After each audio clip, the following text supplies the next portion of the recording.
parents, today I'm going to be teaching you how to set up an e-wallet. So what I'm going to do first is I'm going to click Book Fairs, and then I'm going to click Find a Fair. I'm going to type in the name of our school,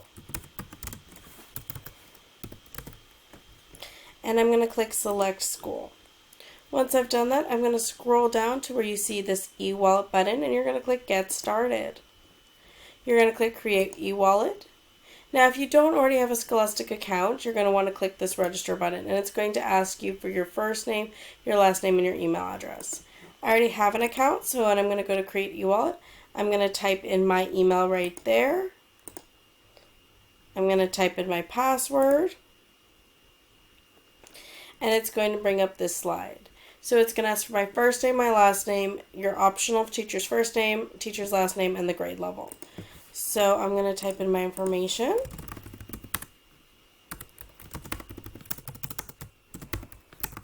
And put a grade level.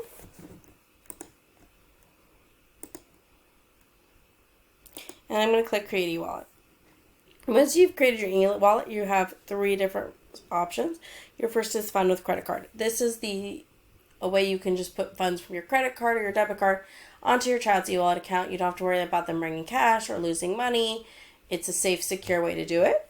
The other way is to fund with an e-gift card balance. And so this is where you have like a previous eWallet that you moved to the new book fair. And your last one is invite others to fund. And so for this one, you can click the share button, and it's going to give you the options of copying the URL, email, Facebook, and Twitter. You can share your child's eWallet with family and friends to help them encourage your child's love of reading and to help provide your child with some amazing literature. Let me know if you have any questions. Thank you. Have a great day.